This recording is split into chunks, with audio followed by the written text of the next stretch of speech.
Bonjour et bienvenue à tous dans l'épisode numéro 7 de Channel Random. Et oui, déjà 7, ça a commencé pendant le confinement, maintenant nous sommes libres, mais ça continue. Raphaël Masmejean, bonjour.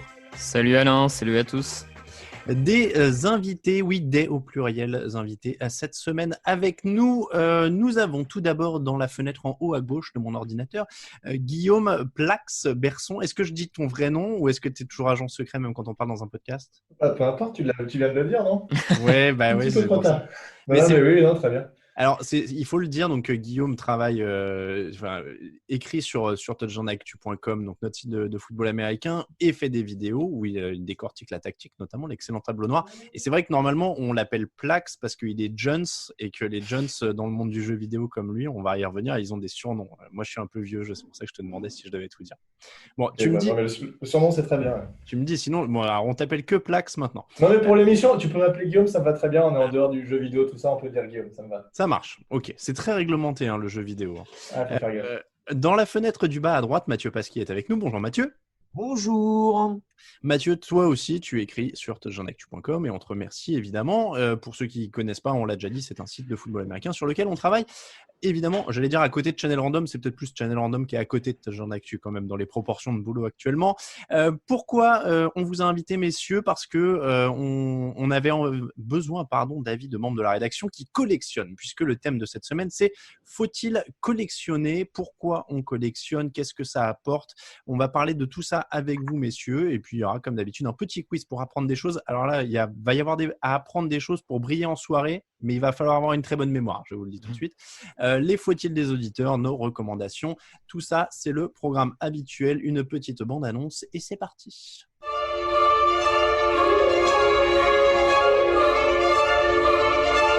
Jean Bernard était gestophile. Il collectionne des objets liés à la bière et plus particulièrement les canettes. Dans son sous-sol, il en a rassemblé plus de 4000 venant des 4 coins du monde. La Pologne, la Slovénie avec des boîtes qui ont été faites pour la Coupe du Monde de 2010. Ici encore l'Ukraine, là l'île Maurice, le Liban.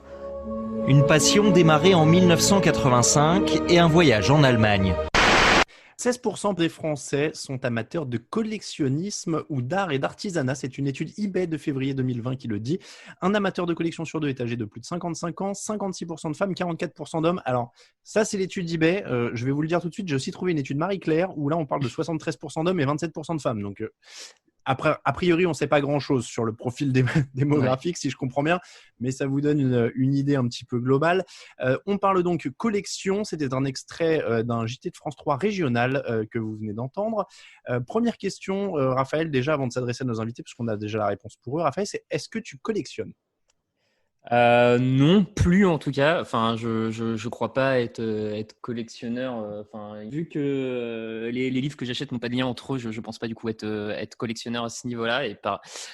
Mais par contre, j'ai eu une époque collectionneur un peu plus jeune autour de Tintin. Je suis pas le seul là-dedans. Je sais que il y a beaucoup de tintinophiles comme on dit. Où effectivement j'avais toutes les BD, j'avais toutes les cassettes de la version animée, j'avais les cassettes des films parce qu'il y a eu des films qui étaient sortis à l'époque. Et j'avais aussi les reproductions des voitures des différents tomes de Tintin. Donc j'avais pas mal de trucs autour du reporter belge. Voilà, mais ça m'a un peu quitté, on va dire. Et t'as arrêté à quel âge? Je sais pas, je dirais fin collège, début lycée. Il y a eu une rupture, tu vois, genre il y a eu une rupture, ouais. Et t'as tout jeté Non, j'ai pas tout jeté. J'ai gardé ça. Ça doit être dans une malle chez mes parents sans aucun doute. J'ai pas tout jeté, mais j'ai arrêté. Je sais pas. Je suis passé à autre chose. Peut-être le jeu vidéo à l'époque a fait une sorte de transition. Ou le temps que je sais pas. Ouais, non, j'ai juste arrêté. Bon, t'as arrêté. En tout cas, alors pour répondre aussi, moi, avant de passer encore la main à nos invités, je suis comme Raphaël. J'ai eu une période gamin. Moi, j'ai collectionné les fèves, je crois. Tu sais, les trucs de galettes des rois. Ouais. Ok. Et après, par contre, très récemment, j'ai eu Elles sont pas toutes jolies, les fèves. Hein. Non, mais c'était assez jeune. Et après, par contre, très récemment, j'avais des tonnes et des tonnes de chaussures, de baskets. Mais moi, pour le coup, ça a été d'un coup et j'ai arrêté, j'ai tout bazardé et j'en ai quasiment plus. Donc, non, mais après, voilà, on va en parler avec nos invités, mais il y a aussi des problématiques financières aussi. C'est-à-dire que moi, j'ai atteint un âge où j'ai commencé à vouloir me faire un apport pour éventuellement m'acheter un appart ou une maison. Bah, en fait, j'ai tout liquidé et j'ai pris la thune, quoi. Tu vois, au bout d'un moment, le choix, il était tiens, les chaussures, elles valent quelque chose. Bon, bah, je vais prendre la thune, ça va me servir à quelque chose. Mais voilà. Ça pose aussi une des questions, tu l'as dit, les bouquins que tu achètes, ils se suivent pas ou ils sont pas liés. À partir de quel moment ça commence à être une collection? Je me tourne vers Mathieu parce que je sais que tu en as plusieurs. On va parler de la principale qui est les maillots de football américain, mais tu en as plusieurs. À partir de quel moment tu dis ça, je collectionne? Probablement quand on a envie d'aller plus loin. Parce que c'est souvent c'est la concrétisation de l'objet d'une passion, et donc au-delà du simple fait de posséder, il y a ce côté un peu de combler un manque qu'on peut avoir, et donc je pense que ça devient vraiment une volonté de collection, en tout cas quand on a envie d'aller plus loin, quand on a envie de s'investir. Guillaume, pour toi, il y a un chiffre minimum d'un nombre d'objets ou c'est pareil, c'est à partir du moment où ça devient une passion? Moi, c'est à partir du moment où tu décides que tu es collectionneur, tu peux en avoir deux et te dire tiens, je vais collectionner. Je n'ai pas spécialement de moment où je me dis il faut que je collectionne. Bon, tu n'en as qu'un, tu ne peux pas vraiment dire. À partir du moment où c'est multiple, je dirais deux, tu peux te dire tiens, ben voilà, je collectionne, j'en ai deux et après, c'est parti pour beaucoup plus que ça généralement. Alors, pour rester dans les études et préciser le sujet, donc on le disait, c'est les maillots de football américain pour Mathieu. Guillaume, pour toi, c'est les jeux vidéo et les cartes de sport. Ouais. Qu'est-ce que vous pensez qu'on collectionne le plus en France? Je vais revenir à l'étude eBay que j'ai citée. C'est quoi les trucs qu'on collectionne le plus, Guillaume? Moi, je Vas-y, tu dirais lèves la main. les timbres. Je pense que c'est un truc basique que tout le monde collectionne. Alors, c'est pas dans le top 3. Ah mince. En tout cas, c'est pas dans le top 3 cité par eBay. Mais oui, c'est clairement. Il y avait une note sur les philatélistes. On dit philatélistes. Hein, Ouais. dans l'étude, disant que ça restait quand même quelque chose de très très fort. Les pièces, non? Non, c'est pareil. Les numismates, ça reste. Mais les livres ou les BD, peut-être? Ouais, probablement les BD. Ouais. Alors, les BD n'y sont pas. Je vais vous donner un indice. Il y en a un, c'est. Alors, on peut dire un jouet, hein, si je dis pas de bêtises. Les jouets de construction. Lego? Ouais, les Lego, ça y est. Les Playmobil, alors j'ai vu passer plusieurs fois, mais c'est pas dans le top 3. Il y en a, alors je vais vous le dire parce que je sais pas ce que c'est des voitures Dinky Toys. Oui, d'accord, ok. Donc, c'est des vieilles voitures de collection en métal des années 60, il me semble, quelque chose comme ça. Et alors le numéro 1, il n'est pas facile, c'est les plaques émaillées publicitaires. Parce que sachez que toutes les 2 heures sur ebay.fr, il y a un objet publicitaire de la marque Ricard ou Pastis qui sont vendus.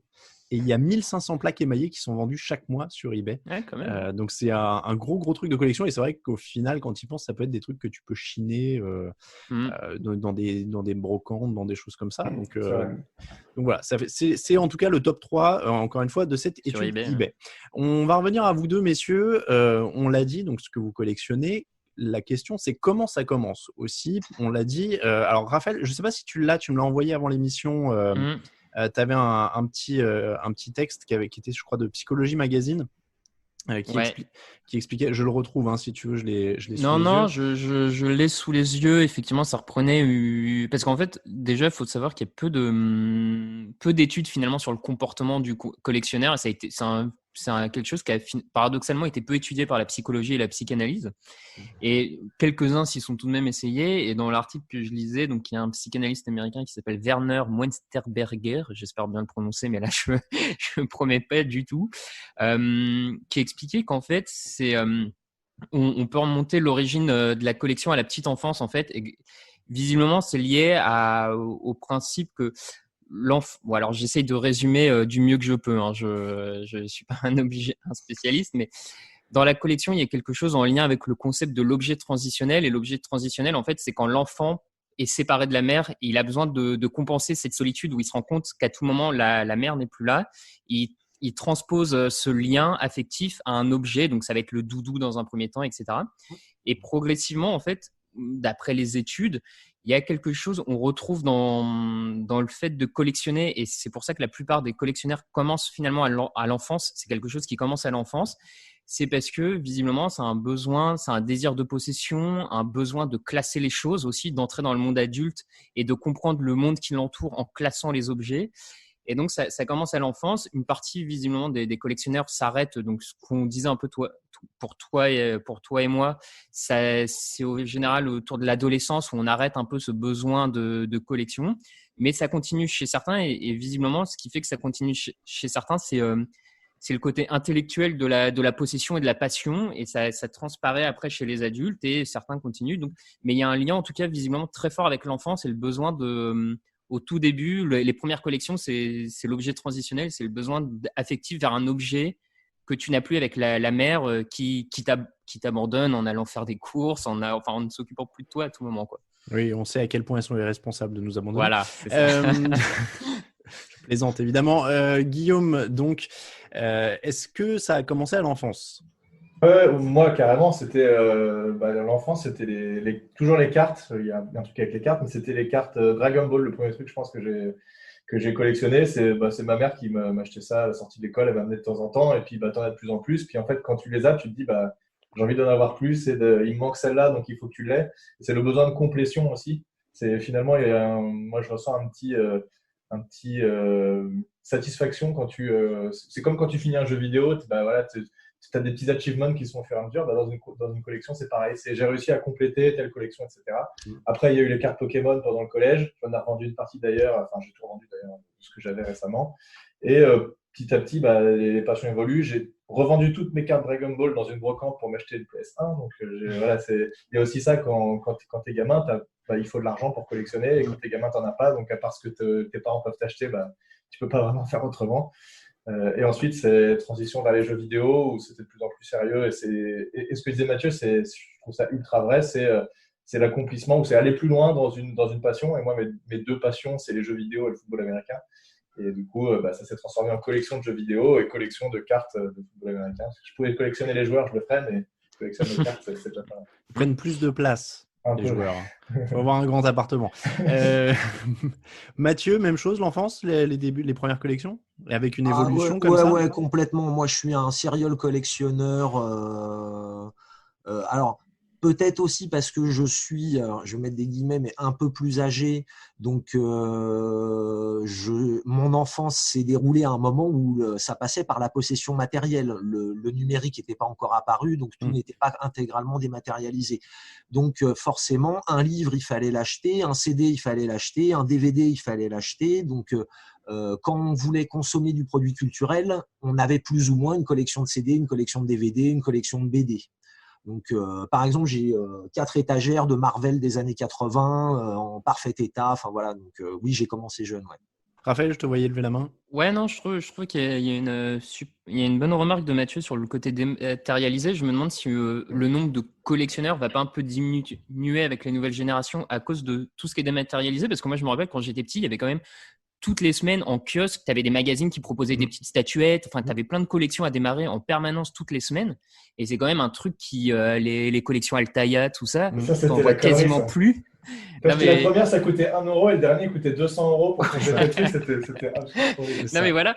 Mais du coup, je me dis qu'un jeune, un gosse à l'heure actuelle, il a peut-être moins de possibilités de démarrer une collection parce que j'ai l'impression qu'il y a peut-être un peu moins de choses. Enfin, ça m'intrigue. Je pense que ça serait un autre truc à creuser. C'est pas le même. Ouais. C'est ce que disait l'étude eBay en l'occurrence. Hein, un collectionneur sur deux a plus de 55 ans. Donc, ça reste plutôt une fourchette élevée. Et comme tu dis, il y a en effet moins de choses à collectionner. On avait j'entends parler de cartes, on avait les albums Panini. Moi, quand j'étais gamin, j'ai eu des albums Panini de foot. Alors, même si ça marche ça toujours, survit un peu. Ouais, ça survit. Il y a un petit buzz un peu… Mais comme pas mal de choses… Ouais, voilà, comme pas mal de choses qui ont un petit buzz un peu rétro comme ça. On a parlé un petit peu donc de combler un vide. C'est plus, Mathieu, tu as utilisé le mot, c'est plus matériel ou c'est plus affectif ou sans rentrer dans la psychologie, hein, je ne te demande pas de… Les deux, c'est l'incarnation de la passion en fait. Parce que Raphaël, je suis complètement d'accord avec lui, mais je rajouterais en même temps peut-être, il y a un critère de technicité généralement. Alors moi, en tout cas, dans mes passions qui sont la musique et le foot américain, une guitare, c'est un produit technique. Un maillot, il a une technicité de fabrication, il a une rareté, enfin voilà. Donc, il y a aussi cet aspect-là de trouver le bel objet, d'aller chercher le parfait objet qui nous manque, qui oriente notre collection, qui donne un sens. Mais ça, c'est quand tu as déjà un niveau, parce que tu commences pas directement comme ça. Non, Au début de ta collection, ça tu ne dis pas ces ça choses-là. Mais il y a une tu courbe vois, d'apprentissage. je me retrouve dans deux trucs dont tu parles, Mathieu. Moi, ça me rappelle un peu à l'époque où j'avais les baskets, c'est-à-dire qu'il y a la nouvelle qui vient de sortir avec telle technologie un peu différente ou avec tel coloris qui était plus limité, etc. Et là où, alors il y avait ce truc-là, et moi je réponds pour le côté combler un vide. Je me rappelle quand même qu'à un moment, je me disais, c'est des baskets que je pouvais pas me payer quand j'étais gamin. Quand j'étais ado ou quand j'étais jeune, je regardais les trucs de basket et je me disais, ah putain, Jordan, il a des super chaussures, ou un tel, il a des super chaussures. Et je pense qu'il y a toute une génération, en tout cas comme la mienne, qui est née au milieu des années 80, sur laquelle les marques, et encore une fois, je reste là sur l'exemple du basket, mais ont capitalisé à mort avec une nostalgie rétro à tous les étages depuis 15 ans, où c'était clairement de dire, ces mecs-là, maintenant, ils ont 25-30 piges, ils ont un boulot, ils peuvent se payer des trucs. Et ils vont se payer ces trucs-là qu'ils ne pouvaient pas se payer avant. Et je pense que la nostalgie, elle joue à plein sur ces trucs-là. Après, je ne suis pas sûr qu'une collection, par contre, soit forcément conditionnée sur la nostalgie. Ça a été le cas pour moi. Mais sur les jeux vidéo, par exemple, Guillaume, tu as des trucs très nouveaux. Tu prends tout ce qui sort ou tu prends les anciens, du coup? En fait, ceux qui collectionnent vont plutôt collectionner ce qui est ancien, parce que ce qui est récent, il y a un prix qui baisse vachement. D'ailleurs, un jeu, tu l'achètes un an après, il valait 70 € au début, après il en vaut 5, ou tu vas à Micromania, il ne que dalle, ce genre de choses. Mais Attends, je suis passé à autre chose. C'était quoi la question initiale que tu me posais ? Je ne me souviens même plus moi-même, figure-toi. Je suis un peu… Ah oui, non, c'était collectionne des jeux anciens. Oui, voilà, tout à fait. Ancien ou nouveau. Non, c'est plutôt ancien. Et ce que disait Mathieu, c'est vrai, c'est plus complexe de trouver un jeu ancien qui est en bon état, etc. Surtout que les boîtes avant, pour parler des jeux vidéo, mais elles étaient en carton. Donc, c'est beaucoup plus difficile de trouver des objets qui sont en très bon état, parce que quand tu collectionnes, en général, tu ne cherches pas l'objet qui est tout abîmé. Tu vas chercher le truc parfait et tu vas passer des heures à regarder les pages sur eBay ou quoi pour trouver le bon et pas te faire arnaquer, etc. Donc, non, c'est plutôt les objets anciens en général quand on collectionne. Et alors, tous les deux, passons au nerf de la guerre quand même. Comment vous fonctionnez quand vous cherchez? Alors déjà, est-ce que vous cherchez en permanence? Et surtout, est-ce qu'il y a un budget? Comment vous marchez à ce niveau-là, au niveau de l'argent? Est-ce que vous vous dites c'est tant par mois, ou est-ce que c'est à l'occasion quand il y a un truc qui passe? Comment ça se passe, Mathieu? Alors pour moi, j'ai eu plusieurs phases. Et puis, dans mon utilisation de ma collection, j'ai plusieurs phases.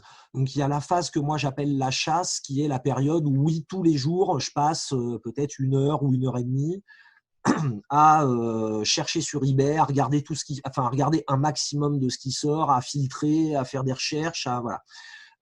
Et puis, comme moi, je fais de l'import, puisque je les achète aux États-Unis, il y a assez peu de marché en Europe. Généralement, j'achète un certain stock que je m'expédie à partir d'une mailbox que j'ai ouverte aux États-Unis. Je fais la déclaration en douane et en fait, je réceptionne mes maillots. Alors, c'est sûr que quand j'en réceptionne 10 ou 12, je passe 3 semaines à changer de maillot toutes les 10 minutes. Enfin, voilà. Et donc là, je rentre plutôt dans une phase de consommation, entre guillemets, de ma collection, qui est que ce sont des beaux objets. Donc, je les regarde, je les compare, je les mesure, je les photographie et puis je les mets. Donc, j'utilise, entre guillemets, ma collection. Donc, il y a plusieurs phases comme ça. Donc, le budget n'est pas le même, évidemment. Au début, ça m'a coûté cher. Il faut être extrêmement honnête parce qu'on apprend aussi bien la technicité que le marché, que les enchères, que tout ça. Donc, tout ça, ça a un prix, entre guillemets. Et puis, maintenant que je suis quand même très bien équipé, je fais du picking. Je vais chercher l'exemplaire unique, le truc absolument parfait. Donc là, il y a des maillots que je cherche depuis 3 ans, par exemple, et peut-être qu'ils sortiront jamais sur le marché. D'accord. Oui, donc je vais peut-être attendre pendant des années avant que ça sorte. Oui, donc on revient au côté, il y a des phases, quoi. C'est le Voilà, début exactement. où il y a du gros, et puis après, tu deviens de plus en plus pointu. Est-ce que c'était pareil pour toi, Guillaume? Non, en général, je suis plus dans la collection plaisir, on va dire. Je vais parcourir de temps en temps les sites et je vais trouver la bonne carte. si on parle des cartes, tu peux faire des collections si tu n'es pas trop pointilleux pour pas grand-chose, parce qu'une carte en soi, ça coûte pas très cher. Par contre, moi, ce qui m'intéresse, c'est déjà les cartes d'une équipe, donc c'est les cartes des Giants, les cartes d'autres équipes, je m'en fiche complètement. Et il faut que ce soit des cartes soit signées, soit collector avec un numéro derrière, soit il y en a avec des maillots aussi. Donc, tu as un petit bout de maillot porté par le joueur qui découpe en très petit, comme ça ils en font plein et ils te les vendent très cher. Et voilà, mais c'est plus, je me balade et quand j'en trouve une, je la mets dans le panier, je la réserve. Si elle est plus dispo, tant pis. Si c'est vraiment un truc que tu trouves à un très bon prix et tu sais qu'elle vaut cher et voilà, etc., et que tu l'as cherché pendant longtemps, là tu vas peut-être te battre un peu plus, mais généralement c'est pas très grave si une occasion te passe sous le nez ou quoi.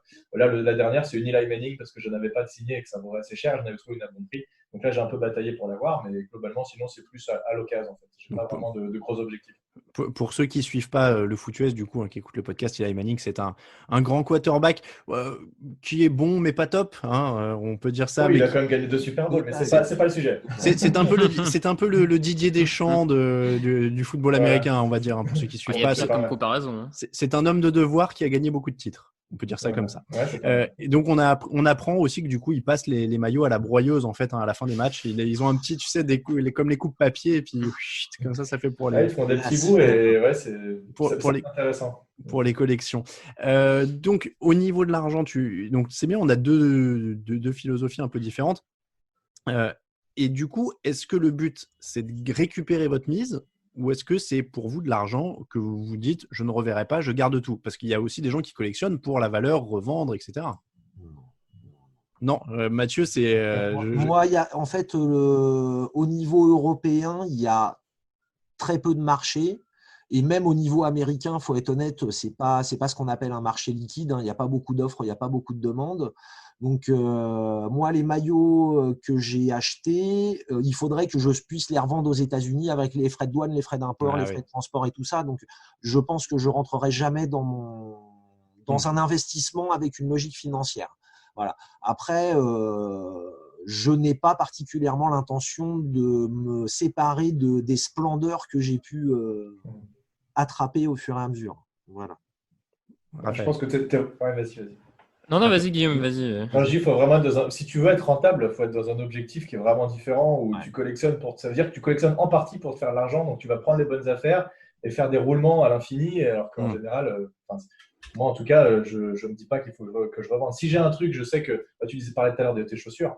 C'est vrai que je parlais tout à l'heure des cartes Pokémon, c'est un truc que maintenant ça me passe très très loin au-dessus de la tête et je les avais là, je me dis il faut que je fasse quelque chose, j'ai été voir combien ça coûtait, ça m'a pris 1 heure ou 2 à bien comprendre un peu le marché que je ne suis pas du tout, puis j'ai fini par les revendre et puis c'est parti assez vite, mais le but n'est pas du tout de faire de l'argent, ça c'est sûr. Raphaël, tu avais une question?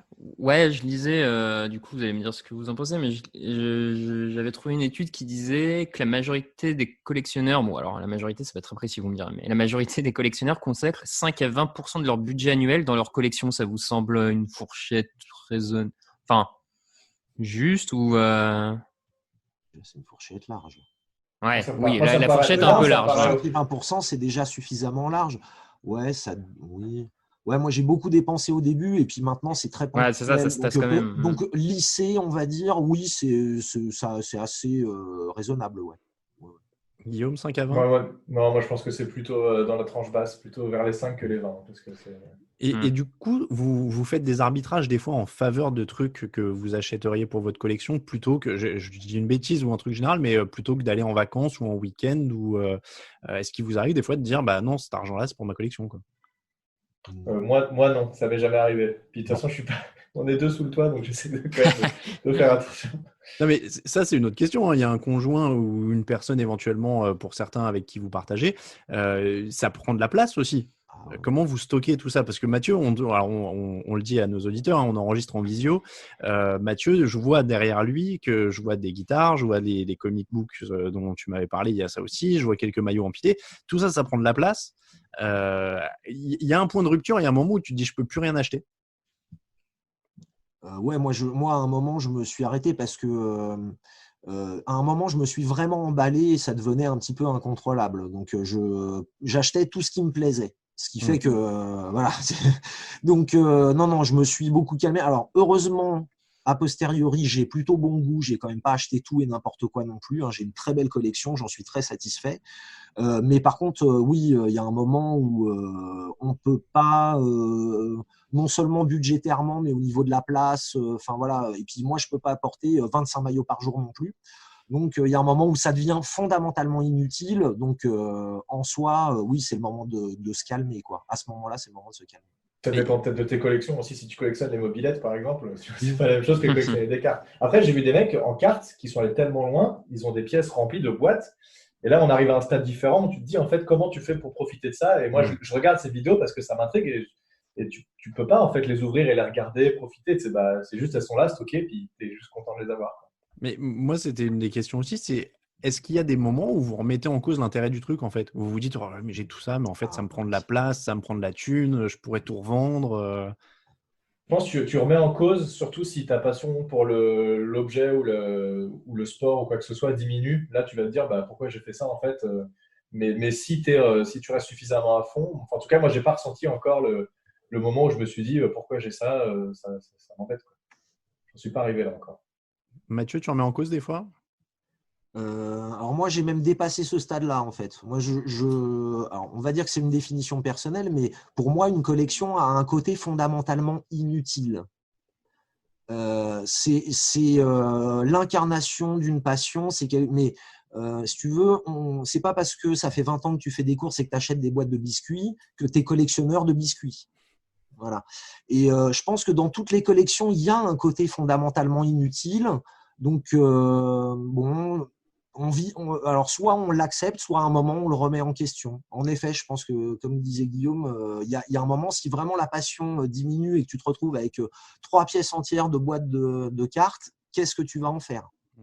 Mais c'est intéressant que tu donnes de but en blanc le côté pour toi et tu sais que c'est un côté inutile, quoi. Alors, bon, moi, je les mets. En même temps, je l'utilise au sens que ça peut être utilisé, Oui. parce que ça reste un vêtement. Voilà, ça a quand même une certaine utilité en soi. Puis moi, je prends plaisir à les porter, donc ça me pose pas de souci. Mais fondamentalement, je sais que j'ai pas approuvé ma passion à personne en aucune situation, que personne ne viendra vérifier que j'ai bien le maillot numéroté machin ou la pièce absolument introuvable ailleurs, et que au final ça reste une histoire entre moi et moi-même, et que bon, ben au final après on fait des petites négociations en se disant, écoute, celui-là, le 8e des 49ers est-il bien utile? Mais après, il y a une petite nuance quand même dans ce que tu dis. On s'est déjà vu et tu nous avais apporté des maillots. C'est pas que entre toi et toi-même, tu étais quand même content de nous les montrer. Et nous, c'était cool pour nous de les voir aussi. Donc, tu as un côté partage quand tu rencontres des gens qui ont la même passion ou qui au moins comprennent ce que tu fais. J'ai pas mal de potes qui jouent aux jeux vidéo et c'est vrai que quand ils viennent chez moi, je leur montre 2-3 trucs. C'est même les cartes de FootUS. C'est intéressant, je trouve. Et il y a un petit côté partage quand même au bout d'un moment. Mais il faut croiser les gens qui sont intéressés parce que si tu croises quelqu'un qui comprend rien du tout, il va juste se dire, il m'emmerde avec son truc, ça m'intéresse pas. C'est là où on tombe facilement dans l'effet dîner de con, quoi. Ouais. oui, ça peut. Ouais, mais alors c'est marrant parce que sur cet aspect de partage, j'ai l'impression que c'est pas le cas de tous les collectionneurs, parce que j'ai maté un reportage où genre donc le mec décède et ses enfants héritent en fait de toute sa collection, et le mec a collectionné des milliers et des milliers de petites figurines de petits soldats. Et en fait, les enfants n'avaient jamais vu cette collection et personne n'avait jamais vu cette collection. Et donc, le mec collectionnait tout seul dans son coin ces 10 000 figurines de petits soldats. Et visiblement, en faisant quelques recherches pour l'émission et tout, tu as quand même un tas de collectionneurs qui ne veulent surtout pas montrer leur collection et pour qui c'est tellement précieux et rare qu'ils le gardent pour eux. Oui, ils le gardent pour eux. Donc, du coup, pour compléter ce que tu dis, Raphaël, j'avais vu, alors je l'ai en tête, mais j'ai plus la ref sous les yeux, mais que certains considéraient en effet qu'il y avait 2 types de collectionneurs, c'est-à-dire le discret, celui qui n'en parle pas, et le partageur qui va en parler et aller en détail et se faire un plaisir d'expliquer aux gens. Du coup, et j'ai l'impression en vous parlant à tous les deux que Guillaume, tu es plutôt du genre discret, parce que avant de préparer l'émission, j'avais pas souvenir qu'on ait parlé de tes collections, alors que Mathieu, par exemple, on le savait, quand on a eu un repas d'équipe, il est venu. Alors évidemment, c'est une passion qui concerne le boulot et le site sur lequel on fait, donc tu l'aurais peut-être pas amené si on avait été un site de baseball ou de football ou d'actualité générale, ou voilà. Mais est-ce que vous vous retrouvez dans ce côté-là, le discret et le partageur? Mathieu, tu hoches la tête, tu dis oui. Absolument, ouais, tout à fait. Guillaume, Moi, je suis discret, discret, mais c'est parce que je pense que oui, mais parce que c'est pas venu sur le tapis et que j'avais pas amené mes cartes pour que vous mettiez vos doigts plein de burgers dessus, quoi. Ah bah voilà. Non, mais voilà, je trouvais pas l'intérêt de le partager, mais si c'était venu sur le tapis, j'aurais aucun problème d'en discuter, en tout cas. C'est pas du tout. Mais je le considère pas que c'est un trait de ma personnalité qu'il faut que je mette en avant en premier. Non, mais voilà, c'est ça. Il y a des gens où ça fait plus partie de leur personnalité et ça fait partie de la manière dont ils se présentent peut-être aussi et qui vont avancer très rapidement. Juste pour revenir sur les collections et sur les pièces qu'il y a dans vos collections, c'est quoi la plus grosse folie? Alors, si vous pouvez le dire, parce qu'on ne veut pas que vous fassiez cambrioler, hein, mais c'est quoi la plus grosse folie que vous ayez fait? Je vais commencer parce qu'il n'y en a pas d'énormes chez moi, donc on va garder le meilleur pour la fin. Mais moi, tu vois, j'ai un truc basique, je me suis racheté une PlayStation 1. C'est pas un truc incroyable, mais je l'ai payé 200 €, tu vois, c'est pas un truc gigantesque. J'ai jamais mis 1000 € dans quelque chose. Comme je te dis, c'est plus plaisir, mais ça reste. J'essaie de rester à peu près, de ne pas dépasser les bornes. C'est plus cher que son prix original, non? Je me souviens plus combien il coûtait à l'époque, mais c'est possible. Et tu as clairement des jeux qui valent beaucoup plus cher maintenant que ce qui valait à l'époque. Ça, il n'y a aucun doute là-dessus. Bah, justement, le fait que ceux qui ne sont pas beaucoup vendus, en fait, et qu'on retrouve maintenant en bon état, la rareté fait que ça vaut plus cher. Mathieu, le truc dont tu es le plus. Alors, on va dire un dont tu es le plus fier et un qui t'a coûté le plus et qui était une folie.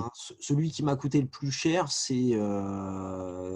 Alors là, je vais être un peu technique, hein, désolé, mais c'est un Chris Carter aux Minnesota Vikings, violet, chez Mitchell & Ness, qui est un producteur qui est spécialisé dans les maillots de très haute qualité.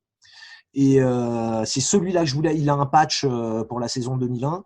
Et c'est celui-là que je voulais. Il n'y en a pas d'autre que je voulais. Donc, je l'ai payé $300 alors qu'il vaut 359.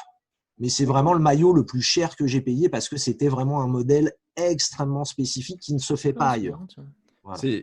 Oui, Raphaël? Ouais, non, je me serais attendu à plus en fait. Ouais. Je suis. Mais moi, je suis pas un fou furieux. Moi, j'ai acheté des maillots à $10. Hein. J'ai acheté plein de maillots à $10 ou à $15. Il y a des très belles affaires à faire aussi. Hein. Et j'allais dire, tu kiffes plus quand tu fais une belle affaire à 10-15 balles et que tu es content de le porter ou quand tu as le Graal que tu cherchais à 200 ou 250 ou 300? Ah bah 200, 250, 300, j'achète pas, j'ai pas les moyens. Donc comme ça, c'est clair. Mais je veux dire, tu vois, quand tu as fait ta belle affaire, enfin ton plus gros coup de folie, est-ce que des fois, c'est pas au moins aussi kiffant de trouver une petite pépite pas chère Ah si, carrément. Ah ouais, moi, il y a une année en particulier, la série 2001 de Reebok, qui est une partie de ma collection. Il y a un modèle que j'ai dû payer $120 parce que voilà, et puis j'en ai trouvé un autre à $15. Donc c'est vrai que et puis j'étais tout seul dessus, j'ai été le seul enchérisseur, donc j'ai eu le modèle que je cherchais dans la couleur que je cherchais à $15. Ah, c'est sûr que celui-là, chacun a une histoire, donc celle-là, elle est un peu particulière, quoi. Et alors, je me permets, parce que tu collectionnes pas mal d'autres choses, on l'a dit, tu as déjà été plus haut que les 300 de ce maillot-là pour un truc dans une collection? Ouais, pour les guitares. Ouais. Parce que les guitares, c'est quand même quelque chose qui est cher. Enfin, si on n'achète pas un produit d'entrée de gamme de très faible qualité, tout de suite, ça va monter à plusieurs centaines d'euros. Je parle pas des amplis. Enfin, voilà. Donc, ça, c'est un petit peu plus cher. Ouais. Une Gibson Les Paul, ça coûte un SMIC, non, grosso modo? Ça coûte 2 SMIC, ouais, plutôt. Ouais, même un peu plus, oui, c'est ça. Maintenant, c'est plutôt $3 500, quoi. Ah oui, là, t'es sûr. Mais il n'y a pas des entrées de gamme à peu près autour de 1500 balles chez mais alors Gibson? après, c'est pareil. Après, les entrées de gamme, elles sont faites en Asie. Donc, oui. Bon, c'est pas complet. Et puis, c'est pas la même finition. Alors bon, mais il y a dans les guitares, si on part dans les guitares, il y a plein de gammes. Donc, tu peux. Et puis, il y a plein de marques. Donc, après, tu peux te spécialiser. Tu peux avoir un coup de cœur. Tu peux aller chercher un modèle particulier. Tu peux même les démonter et remonter comme tu veux. Donc, voilà, alors c'est là où l'aspect technique prend aussi toute son importance. Si vous mettez fin à une collection, quand est-ce qu'en fait vous savez que la collection, soit elle est finie? Est-ce que vous finissez une collection parce qu'elle est finie, ou alors il y a un moment, quel est le déclic où tu te dis bon bah là j'arrête? Est-ce que c'est parce que tu arrives au bout ou juste On n'arrive jamais au bout. Ouais. On peut toujours élargir une collection. On peut toujours faire des connexions. Tu peux même acheter plusieurs fois le même modèle d'un objet si tu as envie, comme ça tu as tous les modèles de cet objet. Et tu es le seul à l'avoir dans le monde. Alors, d'ailleurs, ça va peut-être te parler, Guillaume. J'avais vu sur Reddit un mec qui avait la collection de tous les FIFA mais il faisait que les FIFA en jeu vidéo. Et il avait genre, je sais pas, FIFA 19 là, ou 20 ou truc, mais sur chaque console, avec le plus d'éditions possible. Enfin, du coup, tu vois, il avait 5 fois FIFA 15, 16, 17, à chaque fois dans 5, 6, 10 exemplaires. Enfin, pour avoir toutes les versions possibles avec la pochette différente, avec la console différente, avec le. Voilà, mais ça, c'est c'est presque du perfectionnisme ou du jusqu'au boutisme, je sais pas. Ouais, complètement. Mais Ouais, lui, pour le coup, il y a une fin parce qu'il y a un nombre d'éditions fini. Il peut pas aller plus loin. Bah oui, mais le jeu va ressortir tous les ans, donc ils veulent continuer à l'acheter. Il peut pas dire là, ça y est, j'ai fini. On aura... Ah si, sauf si Electronic Arts, par exemple, c'est cool et qu'ils en font plus jamais. Il peut dire là, ça y est, j'ai toutes les versions du jeu qui sont sorties. Ça, c'est possible. Sa collection est dépendante en fait d'Electronic Arts, lui. Pour ouais. Elle se terminera quand Electronic Arts s'arrêtera. Guillaume, donc pour toi, pareil. Alors, il n'y a pas de fin, quoi. Non, ouais, là où j'ai eu des petits, ou même des petites collections de trucs que j'ai abandonnés, c'est parce que tu n'y penses plus, tu fais autre chose, et tes passions évoluent, et puis un jour, tu parlais, tu retournes chez tes parents, tu vas, tiens, c'est vrai que j'avais ça à l'époque, et puis tu es content, mais pas plus que ça, quoi. Généralement, tu t'en débarrasses si tu n'en as plus rien à faire, mais c'est plus dans le temps. Je crois pas qu'il y a un moment où tu te lèves le matin, tu te dis, tiens, terminé, j'arrête. C'est vraiment, ça se fait au fur et à mesure.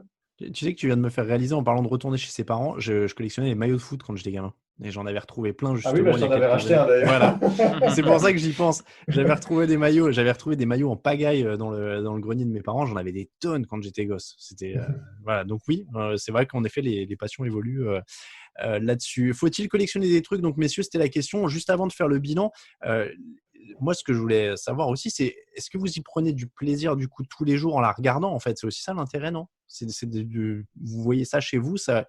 C'est bon pour le moral, c'est un truc qui est là aussi pour faire du bien, non? Ouais. Mathieu, ouais. Ouais, tout à fait. Après, c'est un peu comme tout dans la vie. C'est pas la passion absolue tous les jours, 24 heures sur 24, au point de se relever la nuit. Il y a des périodes où c'est beaucoup moins, il y a des périodes où c'est beaucoup plus. Bon, voilà. Après, j'ai la chance pour l'instant que ça m'intéresse toujours et que ça me fasse toujours plaisir et que je sois très content d'avoir ma collection. Je me dis que tu dois, en fait, tu parlais de comic books tout à l'heure, par exemple, tu dois te faire un kiff de temps en temps. Je sais pas, le dimanche, tu t'ennuies, t'en ouvres un au hasard ou c'est un plaisir, quoi. Tout à fait. Guillaume, pareil. Tu jettes un œil dessus comme ça quand tu te balades dans l'appart, c'est une sorte de réconfort aussi en même temps, quoi. Ouais, exactement. Ouais, c'est une petite satisfaction de revoir tes trucs, de te dire que tu as passé du temps à accumuler ces trucs-là et que même les jeux vidéo, je ne suis pas obligé d'y jouer pour l'utiliser. Je peux juste l'ouvrir, regarder la notice des anciens jeux, puis voilà, je le repose et puis c'est. Juste pour faire un aparté là-dessus, ça te déprime pas que tous les jeux maintenant quasiment sont en téléchargement? Si, mais ça c'est une grande discussion qui revient souvent dans le monde vidéoludique, c'est qu'est-ce que ça va devenir tout ça et tu parlais des collections, sûrement qu'il y a une génération, ils vont naître, ça n'existera même plus en boîte et il y en a de moins en moins et d'ailleurs les boutiques physiques de jeux vidéo, on se pose sur la question est-ce qu'elles vont survivre encore longtemps et tu en as beaucoup qui vivent de rétro gaming à Paris notamment, des boutiques spécialisées, mais les boutiques nouvelles, en fait, ce qui est souvent, tu veux le jeu en premier et l'avoir vite parce que tu n'as pas envie d'attendre et du coup, c'est plus rapide de l'acheter en ligne parce qu'il est préinstallé même déjà. Donc, au moment où il est officiellement lancé, tu peux y jouer tout de suite et devoir aller jusqu'au magasin, etc. Donc, si tu veux rapidement quelque chose, c'est vrai qu'en ligne. Et puis, il y a aussi le côté, j'ai pas de place pour ranger. En ligne, tu achètes ce que tu veux, tu as autant de musique que tu veux, tu as autant de livres que tu veux, tu as autant de jeux vidéo que tu veux et ça te prend ta place. Je viens d'improviser une dernière question polémique pour bien vous mettre dans la panade. Votre moitié ou la personne avec qui vous êtes vous dit c'est moi ou la collection. Qu'est-ce que vous faites? Non, moi j'abandonne la collection, je pense. Je vais lui faire écouter ce que je viens de dire. Pour être honnête, oui, je pense que ça se négocie, ouais. Oui, mais à moitié. Est-ce que si la personne vous demande d'abandonner la collection, c'est qu'elle vous aime vraiment? Moi, je peux rien dire, mes collections elles prennent de la place. Oui, donc il y a toujours cet argument-là. Messieurs, donc faut-il collectionner des choses? Je suppose que la réponse est oui, à l'unanimité pour vous. Mathieu, oui. Ouais. Et Guillaume aussi. Ouais. C'est l'heure du quiz. Alors, messieurs, merci beaucoup en tout cas d'avoir partagé vos expériences. On va quizer un petit peu. Vous êtes 3 à pouvoir répondre à mes questions aujourd'hui et ça tombe bien parce que c'est bien difficile. Le thème du quiz, qui collectionne quoi? Je vous donne le nom d'un collectionneur et vous devez me dire ce qu'il collectionne. Par exemple, que collectionnent les fans d'Avrilo Piscicophilie? Avrilo Piscicophilie. putain. Truc en rapport avec les fleurs. Les blagues de poissons d'avril. Les poissons d'avril, exactement. Ils collectionnent les poissons d'avril. C'est pas facile, mais si vous regardez, il y a avril et piscicole dans le. Mais alors, concrètement, tu collectionnes.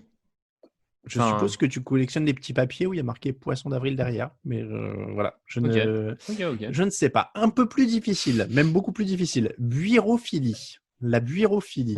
Qu'est-ce que c'est que la buirophilie ? Je vous donne un indice. Ça peut servir dans un garage automobile. Les boulons. Non. Bon, je vais vous le donner celui-là parce qu'il est hyper dur. C'est les gens qui collectionnent les burettes d'huile. Ouais, il est hyper dur. Alors, vous inquiétez pas, j'arrive sur des bons. Celui-là, Raphaël, tu dois le savoir. C'est la cervalobellophilie. Ah bah, cervalobellophilie. Donc, c'est lié à la bière. Ouais. Cervalobellophilie. Donc, lié à la bière, je sais pas. Les sous-bocs. Les sous-bocs de bière. Je vous montre en visio mon superbe sous-boc. Regardez, c'est un dossier avec le prince William et la princesse Kate. Il est pas mal. Ouais, c'est ça. Moi, je collectionne les sous-bocs ridicules. Quand je vais en voyage, j'adore acheter des sous-bocs ridicules. Donc, j'achète des sous-bocs de la famille royale quand je vais en Angleterre. Tu peux en ramener un beau de Donald Trump la prochaine fois que je vais aux États-Unis. C'est vrai, c'est vrai. Non, mais alors, regardez, je suis à mon bureau, j'ai la famille royale et j'ai des moutons irlandais. Oh. Voilà, pour poser mes verres au bureau. La dentiscalpie. Donc, Et avec les dents. Ouais. Bah, les dents de lait qui sont tombées. Non. Oui. Avec les dents, je sais pas, les brosses à dents. Non, mais t'es dans le thème. C'est pour enlever des trucs dans les dents. Les cure-dents. Ouais, c'est les gens qui collectionnent les cure-dents. C'est une passion dangereuse, il vaut mieux pas tomber dessus quand ils sont tous droits. Ouais. Moi, la question que je me pose, c'est comment ça naît cette passion de choses. Ouais, celle-là, il y a un côté. Ouais. Ça, c'est vraiment, il y a un truc. Alors, on va arriver, messieurs, là, dans mes préférés. Hein. Là, on est sur des collections, mais alors de très, très haut niveau. On rigole, mais on ne se moque pas, bien évidemment. La scoïnopentaxophilie. Alors, Christophe Ondelat serait intéressé. Je pense qu'il y a un thème. Alors, je dis pas qu'il voudrait collectionner, mais on aime bien taquiner. C'est des gens qui pourraient probablement l'intéresser. Je sais pas s'il passerait à l'acte. En fait, c'est des reliques d'histoire de Christophe Ondelat. Voilà, je cherchais le mot. Scoïnopentaxophilie. Putain. Je les ai séchés là. Alors, ce sont les gens qui collectionnent les cordes de pendus. Oh. Oui, c'est le glauque en plus. C'est. Oui. Alors, c'est pas mal. Je vous en donne un autre, c'est l'hésitériophilie. Alors, celui-là, je vais vous dire, il rend très malheureux. Le pass Navigo a rendu ces gens très malheureux. Ah, les tickets de métro. Les titres de transport. Très exactement. Ouais. Un que j'aime beaucoup aussi, la galino-clougophilie. Galino. Alors, tu es pas loin. Alors, alors, Mathieu a dit les poules, mais c'est plus précis que ça encore. Plus précis que la poule. C'est une partie de la poule. Des crêtes de poule. Non, c'est pas de crête une poule. Des pattes de poule. Non. Les œufs de poule. Non, les cuisses de poulet. Ce sont les gens qui collectionnent. Mais ça se conserve pas. Ils ont quoi? Ils ont plein de congélateurs chez eux? Comment tu fais ça? Du bois, du formol. Du formol, oh là là. Ouais, je ne sais pas. Alors, on arrive sur mes préférés. La scalaglobuphilie. Alors, la scalaglobuphilie, comment vous dire? Ce sont des gens qui n'aiment pas les ascenseurs. Parce que c'est beaucoup trop précis, vous ne trouverez jamais. Wow. C'est les gens qui collectionnent les boules de rampe d'escalier. Voilà. Bah oui, dans les escaliers, mais attends, il y a des mecs qui ont inventé des trucs quand ils sont seuls dans le monde et ils ont mis un mot sur leur. Ouais, exactement, c'est ce que je veux dire. Ils ont mis un mot sur leur toc et puis. Alors, tu fais bien de le dire parce que les 3 derniers, je tiens à les faire, c'est vraiment mes préférés du monde.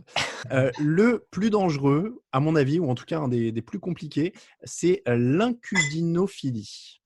L'incudinophilie, ce sont des gens qui collectionnent des choses très lourdes. Je vous donne un indice. Les enclumes. Les enclumes. Ce sont les gens qui collectionnent les enclumes. Bah alors, tu vois, ça me surprend moins que les boules de rampe d'escalier, tu vois. C'est vrai. Les cuisses de poulet. Non, mais tu vois, les enclumes, il y a un lien avec les bateaux. Il y a quand même beaucoup de fans de marine, de bateaux. Donc, les... Bon, je sais pas. Alors, le suivant, j'avoue que je pourrais y succomber. C'est la magopinatiophilie. La magopinatiophilie. Petit indice, on peut en trouver dans vos boîtes aux lettres de temps en temps. Avec un numéro de téléphone éventuellement. Ah, c'est les cartes de magicien, Ce sont les gens qui collectionnent les tracts publicitaires de Marabout. Ah, ça c'est marrant, ça. Ah ouais, mais attends, je suis pas mal à Saint-Denis, là, j'en ai plein. Hein. Voilà. Je vais faire, vas-y, je vais me lancer là. Et Le alors, réparateur d'ordinateur. le dernier, qui est mon préféré du monde, c'est l'héméto-aérozagophilie. L'héméto-aérozagophilie. Dedans, il y a aéro. Ça vous donne un indice, c'est des trucs qu'on trouve dans les avions. L'héméto-aérozagophilie. On trouve ça dans les avions, c'est dans la petite poche qui est à l'avant de votre siège, qui est devant votre siège. Dans les avions. Ce sont les sacs de vomi. Ah oui, hémato, bah oui, c'est le vomi. Ce sont les gens qui collectionnent les sacs à vomi non utilisés. C'est très bon. Voilà, c'est très bon. C'est quand même. C'est improbable. Ouais, j'ai le dernier Lufthansa, t'as vu? Il est non, beau. Mais, ouais, non, mais attends, il y a quelque chose parce qu'entre les différentes compagnies, les vols, ouais. ouais.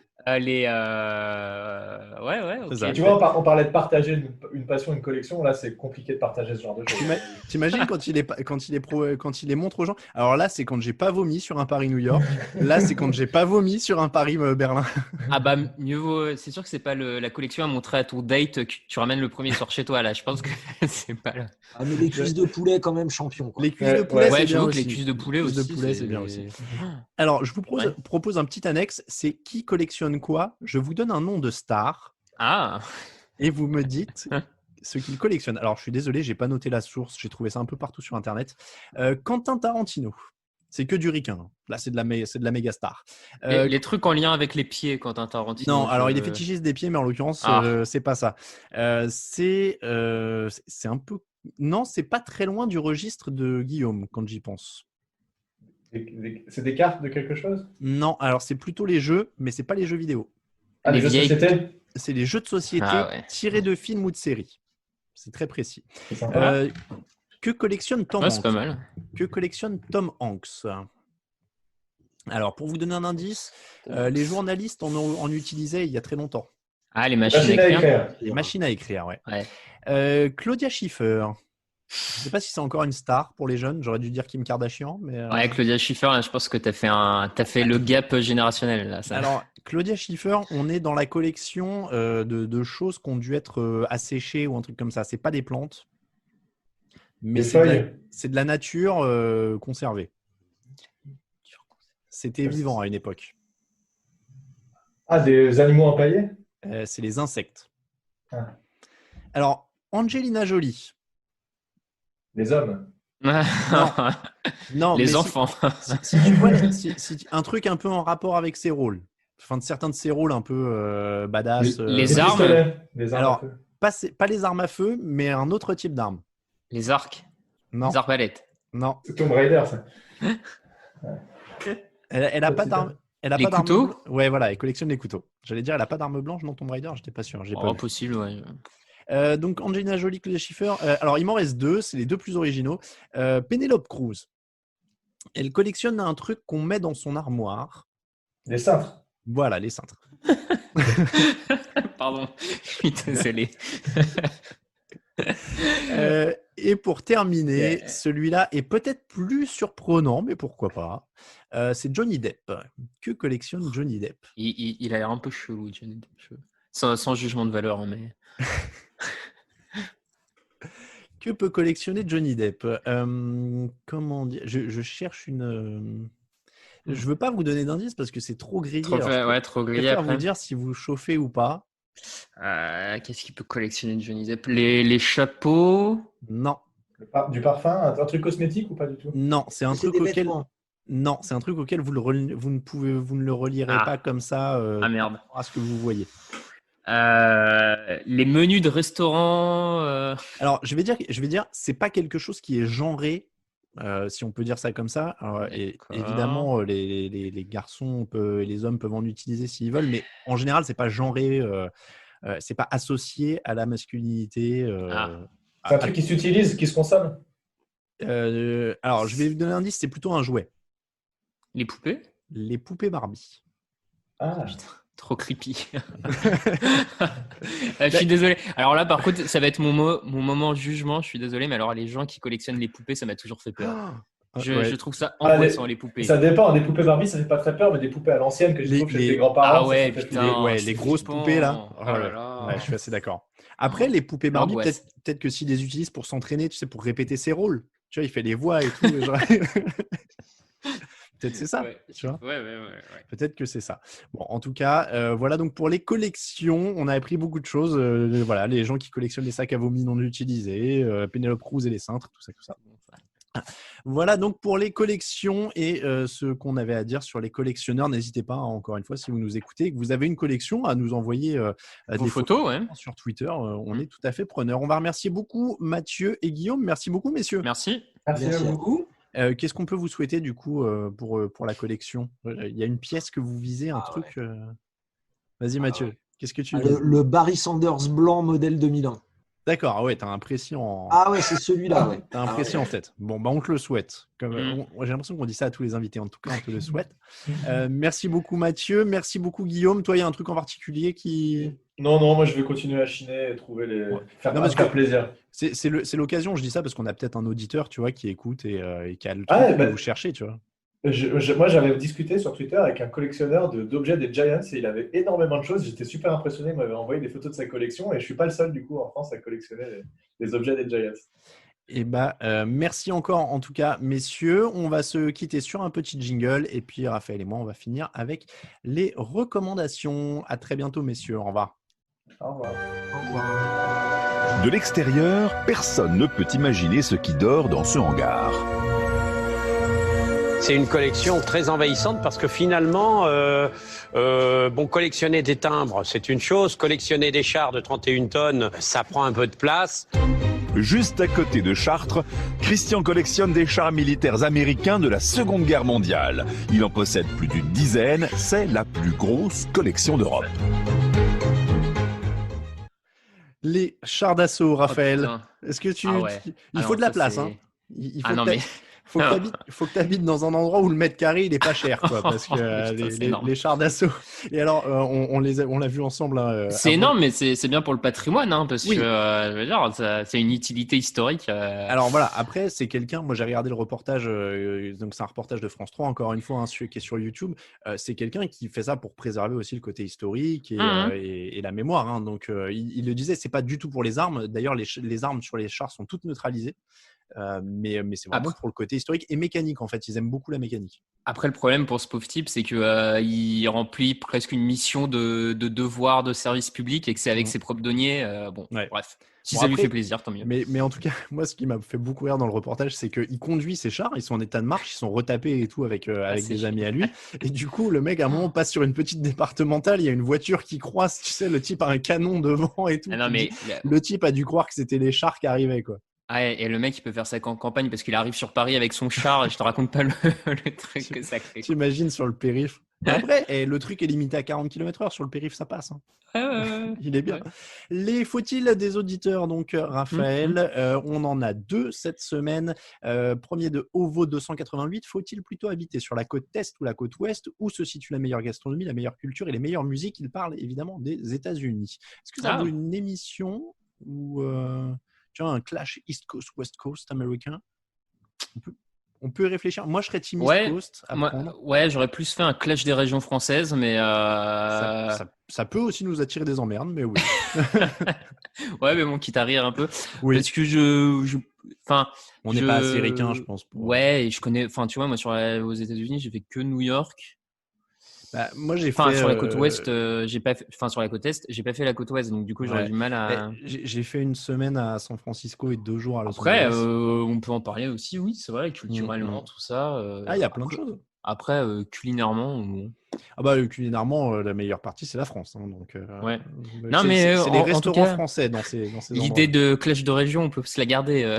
Oui, ça, on peut. Le jour où on veut se créer des vrais problèmes, mais pourquoi pas même pour rigoler si tout le monde est réceptif et qu'on l'annonce comme ça.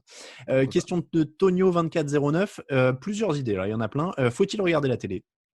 Moi, je suis bien chaud pour celle-là. Ouais, c'est pas mal, hein. Faut-il cuisiner soi-même? Après, si tu as les moyens d'avoir un chef, mais sinon, il n'y a pas trop le choix quand même. Hein. Non, mais tu vois, Enfin, même si cuisiner, c'est mettre un truc piquant au micro-ondes, mais tu cuisines toi-même. ouais, oui. Alors, tu sais que moi, j'ai eu un débat avec des amis qui est pas toujours résolu. C'est est-ce que tu préfères avoir un chef ou quelqu'un qui fait le ménage pour toi? Hmm, hmm. Ah, Moi, ça me bonne dérange. question. Moi, ça me dérange pas de faire le ménage et je cuisine comme un pied, donc je prends le chef tous les jours, tu vois. Ouais, c'est vrai que le chef, c'est pas mal. Ouais. Et Tu vois, tu te poses même pas la question du repas, tu lui donnes juste tes goûts et c'est lui qui fait. Bah, C'est c'est pas mal ça. parce que moi c'est à chaque fois, c'est une grande angoisse de réfléchir à ce que je vais manger. Tu sais, En ça plus. prend du temps. Ouais, Est-ce que ouais. c'est. Ouais, non, c'est. Ouais, j'irai Bon. vers le chef aussi. Ouais, on est d'accord. Faut-il aimer les jeux vidéo? Bon, est-ce que tu es très branché aux jeux vidéo? Moi, je suis pas très, J'ai eu une période très. un peu, mais pareil, je pense que j'ai pas joué à la console depuis au moins 3 ans. Alors, je me verrais pas bien conseiller les gens Bah, là-dessus. moi, j'y joue, mais toujours au même truc. Donc, du coup, je suis pas hyper calé. On a plein de gens dans la rédaction qui sont hyper calés. Bah, Guillaume, évidemment, en sait beaucoup. Mais tu vois, moi, je jouais qu'à FIFA depuis 3 ans, à l'occasion pour me détendre. Et là, ce week-end, je savais pas quoi faire. J'ai demandé à tous nos collègues de me conseiller des trucs. J'ai découvert Call of Duty. Donc, je pense que j'ai un peu de retard sur le, Ah oui, sur ouais, le je pense reste que j'ai du un peu monde. de retard, ouais. Mais c'est pas mal. C'est dur. Je suis nul. Je me fais souvent tuer, mais c'est pas mal. Question aussi, il avait mis faut-il défendre le journalisme? Entre parenthèses, trop facile pour des membres d'une rédaction, point d'interrogation. C'est pas si facile que ça. Pas si facile, mais en plus, dans un dernier sondage, j'ai trouvé ça très triste. J'ai vu une étude récemment, c'est le 5e métier le plus détesté par les Ouais. Français. Mm. Quelle Mais, tristesse. mais parce que, alors évidemment, il y a une Ouais, part de. une partie l'ont cherché, hein, on va pas dire le contraire, Voilà, non, mais mais c'est ça. Il y a une part de corporatisme chez moi, mais il y a aussi une part de. Il y a journalisme, et il y a plein de choses qui n'aident pas à développer la confiance du public et qui font qu'on la perd, et voilà. Non, mais il y a des questions pas mal. Hein. Bon, on va mettre tout ça dans notre ouais. Chapeau. petit fichier Google pour définir tout ça. Merci encore, en tout cas, de nous proposer régulièrement vos faut-il. On le rappelle, vous pouvez le faire en laissant des commentaires sur iTunes et puis sur Twitter. Donc, faites entrer l'accusé. Alors.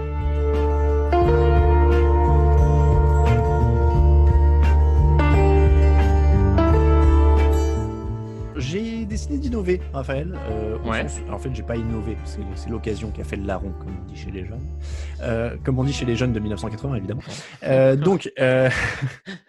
Donc, je disais, j'ai innové. Non, mais alors, j'ai été porté par l'actualité. C'est juste que je vais recommander ni un On de la raconte, ni un Faites entrer l'accusé, mais je vais vous recommander Programme B, qui est un podcast de Binge Audio qui est sorti cette semaine en 4 épisodes, spécialement sur Faites entrer l'accusé. Et je trouve qu'on ne peut pas s'en priver parce qu'il est super. Je ne sais pas si tu as le temps de l'écouter déjà ou pas. Pas encore. C'est dans ma to-do list. C'est très bien fait. On y apprend des tonnes de choses sur le fonctionnement de l'émission, la manière dont elle était construite, la manière dont il gérait les sujets, etc., l'écriture. Il y a des témoignages de Christophe Ondelat, de Frédéric Lantieri, des producteurs, de pas mal de monde, d'avocats qui sont intervenus, de la justice. Enfin, c'est très, très bien foutu. Je crois que c'est des épisodes d'une 20aine de minutes en plus. Hein. C'est pas extrêmement long, mais franchement, c'était passionnant. On en apprend notamment aussi sur la manière de fonctionner, comment eux le vivaient. Et d'ailleurs, il y avait une remarque sur le droit à l'oubli dont on parlait, Raphaël, qu'on avait un peu évoqué déjà dans les précédents, la manière dont l'émission reste maintenant sur Internet pour des gens qui sortent de prison et qui veulent, eux, se refaire une vie. Moi, je le dis très clairement, c'est pour ça que j'essaye de ne pas citer des Faites entrer l'accusé sur des histoires où les personnes ont été libérées depuis, parce que j'estime qu'il faut leur laisser une chance de plus en parler. Mais c'est bien expliqué justement dans le podcast comment ça peut poser problème. Alors, je ne me rappelle plus du nom de la personne, mais le producteur raconte notamment qu'il avait reçu des courriers de quelqu'un qui était impliqué dans une des histoires, qui lui disait, voilà, moi je suis sorti de prison, j'ai un enfant de 8 ans qui n'est pas au courant de tout ça, je vous en supplie, ne parlez pas, ne mentionnez pas mon nom. Et en l'occurrence, cette personne-là n'avait pas été mentionnée dans l'épisode en question, mais Christophe Ondelat raconte bien aussi la popularité de l'émission, sa popularité en prison. Il y a une avocate, c'est une journaliste, je crois, qui raconte comment, quand elle allait visiter une prison, certains la reconnaissaient en lui disant « Ah, mais c'est toi qui as parlé d'en Faites entrer l'accusé, c'est toi qui as parlé de moi, ou c'est toi qui as parlé de notre affaire. » Donc, vraiment, le podcast est très, très bien fait et je vous le recommande chaudement. Donc, ça s'appelle Programme B. C'est de chez Binge Audio. Raphaël, les recommandations, je te laisse commencer. Alors, donc, notre thème collectionneur m'a fait rappeler un petit documentaire d'une quinzaine de minutes que j'avais vu il y a quelques années qui s'appelle, sans offense bien sûr, qui s'appelle Hitler connaît bien et qui est un documentaire qui suit un quarantenaire belge qui a une passion, somme toute, un peu particulière à notre époque, et une passion autour du Troisième Reich et notamment du rôle de son père qui était ni plus ni moins qu'un Waffen-SS. Donc, bon, voilà. Et qui collectionne les objets en lien avec le Troisième Reich dans la Belgique des années 90, je dirais à peu près. On est fin des années 90. Hein. Et voilà, ça m'a tout de suite fait penser à ça. Et au-delà de ça, ça me permet du coup de parler de cet épisode-là, qui est en fait un épisode de la célèbre émission belge Striptease, que je pense une bonne partie d'entre vous connaît. Si c'est pas encore le cas, n'hésitez pas, on vous mettra le lien, mais l'épisode est sur YouTube. Et après, je vous conseille de vous perdre, comme on dit, dans les épisodes de Striptease, de cette célèbre émission belge, parce que c'est, je pense, à titre personnel, que c'est une des meilleures choses que la télévision ait jamais produit. Donc voilà. Mais alors, moi, ma question, parce que je l'ai survolé vite fait quand tu m'as dit que c'était ton truc, mais j'ai vraiment pas pas saisi parce que j'ai vraiment juste regardé ce que c'était.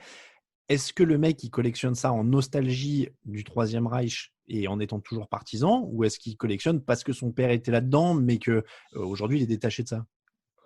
Plutôt en étant plus ou moins partisan encore. Hein. D'accord. Il le dit pas clairement, mais la façon dont il tourne certaines phrases, la Belgique aurait besoin d'un homme fort. Bon, voilà. En tout cas, on parlait de collection que tu montes pas à ton date quand tu la ramènes à la maison. Comme je te dis, j'ai survolé, j'ai vu quelques images. Ouais. En effet, l'assortiment de casquettes et de chapeaux nazis. Bon, pour une première soirée, après, ça dépend d'où il ramène son premier date. Hein. C'est vrai si aussi. c'était l'amicale des anciens nazis. C'est vrai aussi. C'est vrai aussi. Si elle est enthousiaste. Voilà. Mais bon, du coup, celui-là est pas mal, mais ça me permet surtout de faire un point sur Striptease. Et je ne me voyais pas parler de... Il fallait qu'à un moment je parle de Striptease, donc voilà. Je me doutais bien que ce moment arriverait. Alors du coup, moi j'avais pas de reco et une fois que j'ai entendu la tienne, ça m'en a rappelé une. Je vais vous conseiller un bouquin qui s'appelle Berlin 1933. Tu vois, je reste totalement dans le thème. On est dans le thème, ouais. On est dans le thème. Berlin 1933 par Daniel Schneiderman, pour lequel j'ai déjà professé mon admiration dès la première émission, je crois. Donc Berlin 1933, en fait, c'est un livre de Daniel Schneiderman avec une recherche, un travail de recherche assez incroyable parce que en fait, il décrit la vie et le travail des correspondants étrangers, des journalistes correspondants étrangers à Berlin en 1933. J'en ai entendu parler. Comment on couvre ce qui se passe à Berlin quand on est journaliste américain, anglais, français, etc. à cette époque-là à Berlin, et ça traduit bien plein de choses en fait qui font le journalisme, l'effet de sidération, l'effet de on n'y croit pas, l'effet de faut ménager quand même un petit peu ses relations sur place pour avoir des infos, comment on dit ce qui est pas, comment on raconte l'indicible. Voilà, il y a plein de choses là-dedans, ça donne à réfléchir. La fin du bouquin d'ailleurs est superbe, je tiens à vous le dire. Donc voilà, Berlin 1933 par Daniel Schneiderman, une lecture vraiment hyper intéressante. Aussi par les temps qui courent, je ne vais pas le cacher, je ne dis pas que c'est totalement, c'est totalement un mode d'emploi de ce qui se passe, hein, c'est pas tout à fait le cas, c'est pas du tout le même contexte, on n'a pas du tout les mêmes médias, on n'a pas du tout les mêmes modes, mais voilà, c'est vraiment quand même un bon témoin de ce qui peut se passer, et encore une fois, il ne s'agit pas c'est pas un bouquin d'histoire sur les nazis, c'est vraiment très à part au sens où c'est comment vivaient les journalistes à ce moment-là, et c'est vraiment très intéressant. Le service après-vente de l'émission, Raphaël, on a parlé série française la dernière fois. Est-ce que tu en as une qui t'avait échappé ou pas? On a eu quelques retours. Écoute, non. En tout cas, celles qu'on a pu nous mentionner sont des séries que j'avais pas forcément vues, donc je me suis pas dit ah mince, j'ai oublié de parler d'un tel. J'ai vu Baron Noir revenir Baron régulièrement. Noir est revenu, Kaboul Kitchen me tente bien, je l'ai vu. Kaboul Kitchen est pas mal revenu aussi. Ouais. Moi, juste pour le petit suivi, j'ai fini la saison 1 d'Engrenage, donc pas mal. Je vais continuer. Allez, il faut se lancer sur la 2, tu vas voir. Voilà, je vais continuer. Pas mal. Ouais, pas mal. Bon. C'est comme ça que se termine le 7e épisode de Channel Random. Merci beaucoup, Raphaël. Merci à toi. Et puis merci à nos deux invités, Mathieu et Guillaume, que vous retrouvez notamment sur touchdownactu.com. Comme vous pouvez vous abonner à Channel Random sur YouTube et sur toutes les plateformes habituelles. On est sur Deezer, Spotify, Apple Podcast, tous les trucs où il y a un podcast, on y est.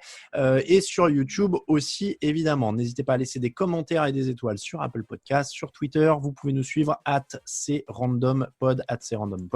On vous remercie encore une fois et on vous dit à très bientôt. Ciao, ciao.